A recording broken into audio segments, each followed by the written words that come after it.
Hello friends, welcome back to our YouTube channel we are learning. So నాకు తెలిసినంత వరకు మనకు చాలా టైం అయింది కలుసుకొని. సో మనం ఇప్పుడు చూసుకుంటే ఎస్ఎస్సి సిజిఎల్ 2025 నోటిఫికేషన్ అయితే రిలీజ్ అయింది అనమాట. సో దీంట్లో మెయిన్ ఇంపార్టెంట్ పాయింట్స్ ఏంటి, మనం నోట్ చేసుకోవాల్సిన పాయింట్స్ ఏంటి నోటిఫికేషన్ లో. సో అప్లికేషన్ ఎప్పటి నుంచి స్టార్ట్ అవబోతుంది, అట్ ద సేమ్ టైం ఎప్పుడు ఎండ్ అవబోతుంది, అప్లికేషన్ ఫీ ఎంత, నెక్స్ట్ ఫోటో ఎలా అప్లోడ్ చేయాలి, at the same time syllabus ఏంటి, ఇవన్నీ కూడా మనం ఈ పర్టికులర్ వీడియోలో తెలుసుకుందాం. ఫ్రెండ్స్, మనకు వచ్చేసరికి ఈ dates for submission of online application అనేది 9/6/2025 నుంచి 4/7/2025 వరకు ఇచ్చారనమాట. సో ఈ పర్టికులర్ డేట్స్ లోనే మనం ఆన్లైన్ అప్లికేషన్ అనేది ఫిల్అప్ చేయాలి. ఎక్స్టెండ్ చేస్తారు అది అనేసి అనుకోవద్దు, ఎందుకంటే యాజ్ ఎర్లీ యాజ్ పాసిబుల్ గా ఫిల్అప్ చేయడం బెటర్ అనమాట. And at the same time fee payment last date వచ్చేసరికి 5/7/2025 అనమాట. సో ఈ డేట్ లోపల మనం ఫీజు అనేది పే చేయాలన్నమాట. అప్లికేషన్ ఫీజు జనరల్ గా వచ్చేసరికి 100 రూపీస్. సపోజ్ ఏమైనా కరెక్షన్స్ ఉన్నాయనుకోండి, ఫస్ట్ టైం కరెక్షన్ వచ్చేసరికి 200 రూపీస్ అనమాట. సెకండ్ టైం కరెక్షన్ వచ్చేసరికి 500 రూపీస్. సో ఈ అప్లికేషన్ ఫీజు 100 అని చెప్పాను కదా, ఇది అనేసి ఉమెన్ క్యాండిడేట్స్ కి అండ్ రిజర్వ్ క్యాండిడేట్స్ కి అయితే వేవ్డ్ ఆఫ్ అనమాట. బట్ ఈ కరెక్షన్ ఫీజు అనేది అందరికీ వర్తిస్తుంది అనమాట. అండ్ టెంటేటివ్ టైర్ 1 అనమాట. టైర్ 1 డేట్స్ అయితే మనకి టెంటేటివ్ గా పెట్టారు. అది వచ్చేసరికి 13 ఆగస్ట్ నుంచి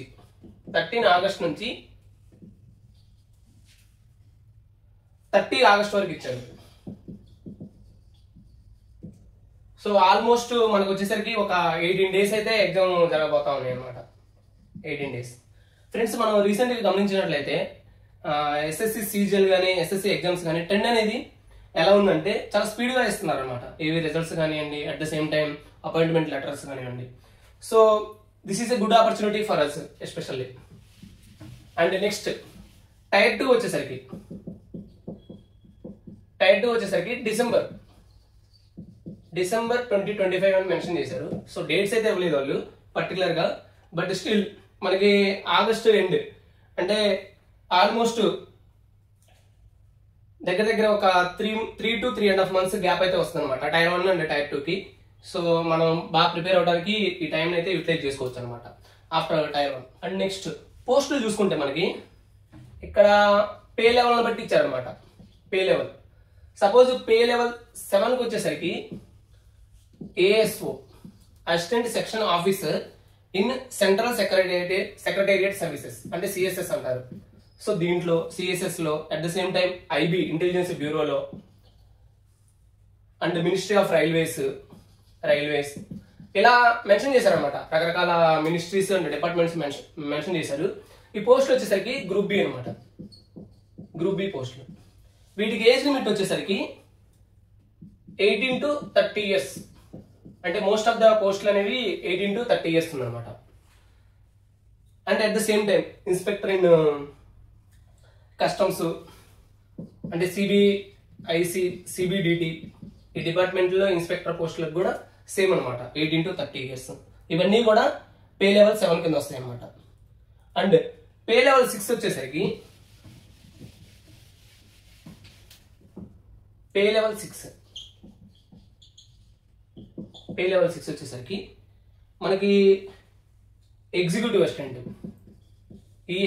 అసిస్టెంట్ ఆర్ సీనియర్ అసిస్టెంట్. ఇప్పుడు ప్రజెంట్ అయితే ఎగ్జిక్యూటివ్ అసిస్టెంట్ అని అంటున్నారు. ఈ executive assistant in CBDT and CBIC. So ఈ రెండు కూడా రెవెన్యూ డిపార్ట్మెంట్స్ కింద వస్తాయి అన్నమాట. And next divisional accountant DA, అలానే sub inspector junior intelligence narcotics control of bureau అనమాట. వీటన్నిటిలో కూడా ఇవి పే లెవెల్ 6 అనేవి ఉన్నాయన్నమాట పోస్టులు. ఫ్రెండ్స్, ఇక్కడ నేను జస్ట్ కొన్ని ఎగ్జాంపుల్స్ అయితే మెన్షన్ చేస్తున్నాను. వాడైతే డీటెయిల్ ఇచ్చాడు అనమాట, అంటే ఏ పోస్టు దేని కింద వస్తుంది అనేసి. మనందరికీ తెలుసు ఈ పోస్ట్ అనేది ఎలా భర్తీ చేస్తారంటే బేస్డ్ ఆన్ కట్ ఆఫ్ అనమాట. సో మన టైర్ 2 లో వచ్చే మార్క్స్ ని బట్టి వాళ్ళు ఈ కట్ ఆఫ్ అనేది డిసైడ్ చేస్తారు. సో టైర్ 2 అనేది చాలా ఇంపార్టెంట్ అనమాట మనకి. It plays a crucial role. And pay level 5 ఈ పే లెవెల్ 5 లో చూసుకుంటే ఆడిటర్ అనమాట. CGD ఆడిటర్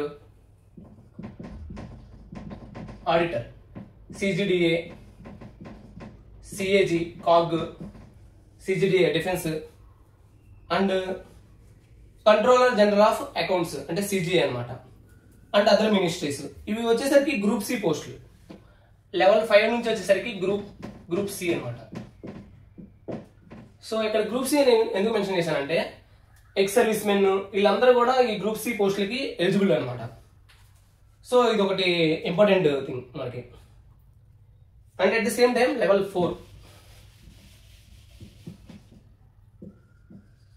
పే లెవెల్ 4 ఇక్కడ వచ్చేసరికి పోస్టల్ అసిస్టెంట్, సార్టింగ్ అసిస్టెంట్ అంటే PA, SA, sorting assistant and at the same time tax assistant in TA అంటారు, tax assistant in CBDT and CBIC.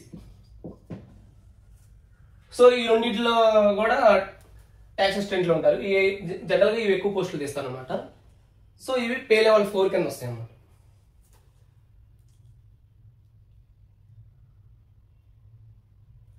So వీటికి age limit వచ్చేసరికి 18 to 27 years. ఇది ఒకటి most important thing మనం గుర్తుంచుకోవాల్సింది. And based on reservation some age relaxation అనేది ఉందన్నమాట. Education qualification. So వీటిలో మెయిన్ గా మనకు వచ్చేసరికి జూనియర్ స్టాటిస్టికల్ ఆఫీసర్ అనేది ఉంటుంది, జేఎస్ఓ. సో ఇది కూడా చాలా మంచి పోస్ట్ అనమాట. కాకపోతే ఇది ఏంటంటే బ్యాచిలర్ డిగ్రీ ఉండాలి or institute with at least 60% marks in mathematics 12th standard. So ఈ జేఎస్ఓకి వచ్చేసరికి బ్యాచిలర్ డిగ్రీ ఒకటి ఉండాలి లేదా 12th స్టాండర్డ్ లో మ్యాథమెటిక్స్ లో 60% వచ్చి ఉండాలన్నమాట. 60% మార్క్స్ లేదా బ్యాచిలర్ డిగ్రీలో కంపల్సరీగా వాళ్ళకి స్టాటిస్టిక్స్ అనేది ఒక సబ్జెక్ట్ గా ఉండాలి. Statistics.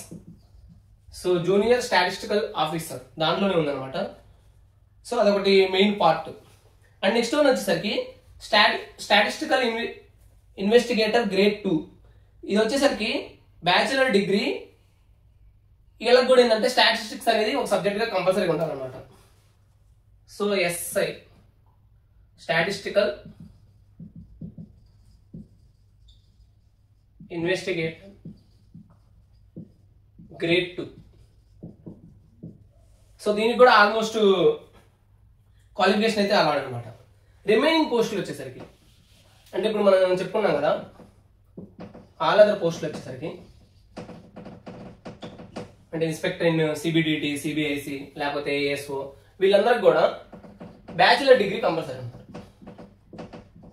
Bachelor degree from a recognized university. So అది ఉంటే సరిపోతుంది అనమాట.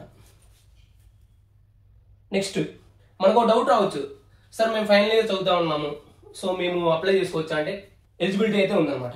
కాకపోతే ఎసెన్షియల్ క్వాలిఫికేషన్ అంటే ఇప్పుడు ఈ బ్యాచిలర్ డిగ్రీ ఉంది కదా, ఇది అనేది 1/8/2025. సో ఈ టైం లోపల ఆ డిగ్రీ మన చేతిలోకి వస్తుంది అనుకుంటే మనం అప్లై చేసుకోవచ్చు అనమాట.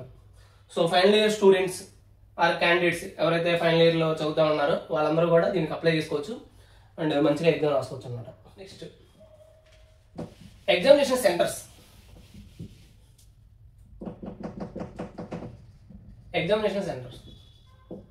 సో ఇవి ఎలా చూస్ చేసుకుంటామంటే మనకి దగ్గరలో ఏవైతే ఉందో అంటే మనం ప్రిపేర్ అయ్యే ప్లేస్ లో కానీ లేకపోతే మన హోమ్ టౌన్ కానీ వాటికి దగ్గరలో ఏవైతే ఉందో అవి చూస్ చేసుకోవచ్చు అనమాట.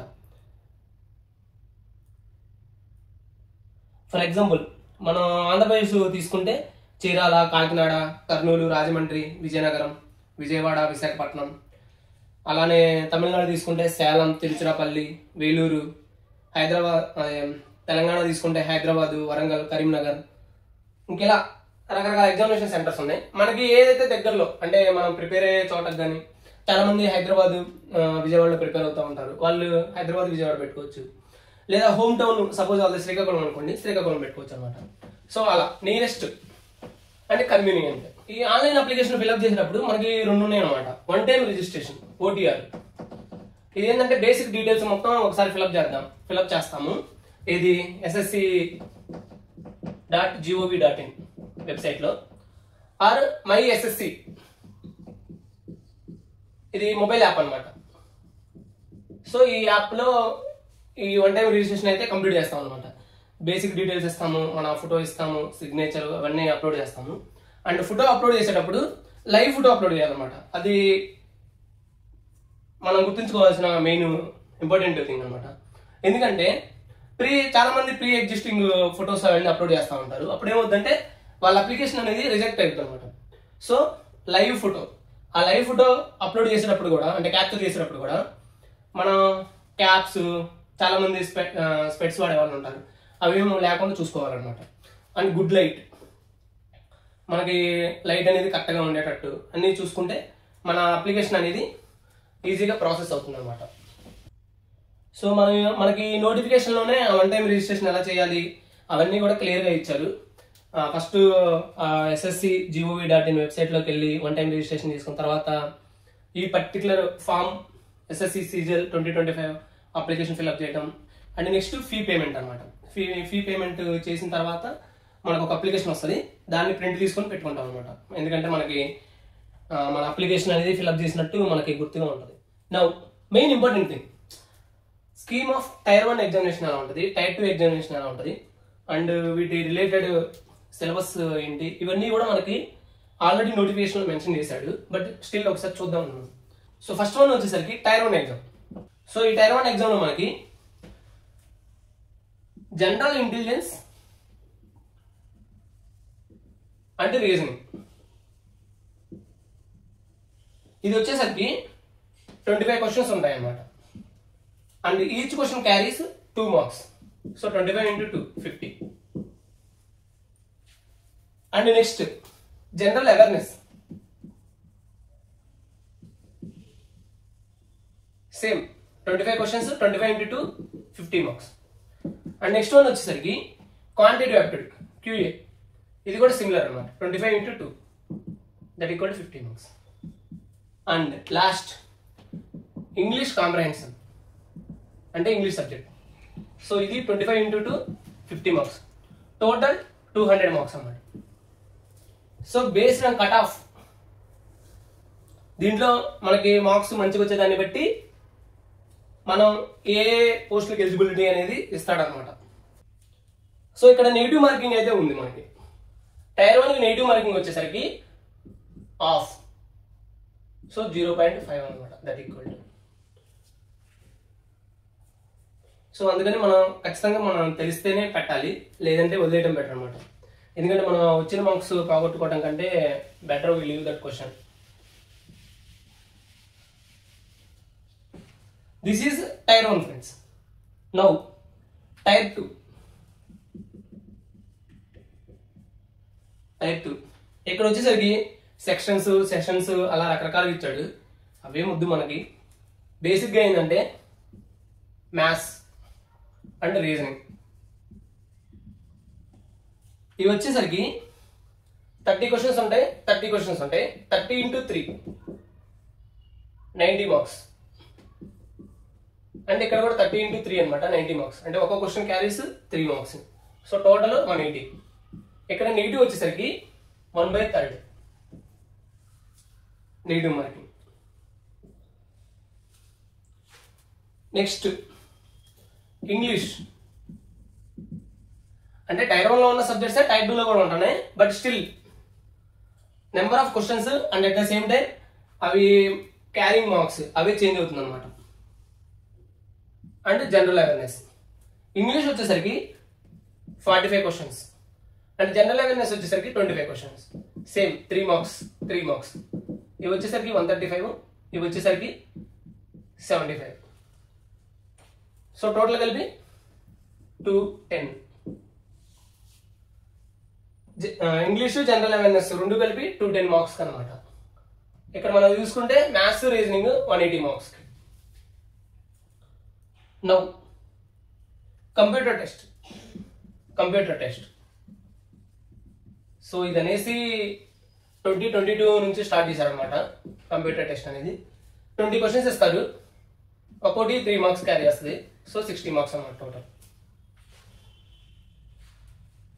And next data entry speed test, nothing but typing test అనమాట. Typing test. దీంట్లో వచ్చేసరికి ఒక 15 minutes ఇస్తారు మనకి. సో ఆ 15 minutes లో మనకి కొంత డేటా అయితే టైప్ చేయాలన్నమాట. సమ్ 2000 words అలా.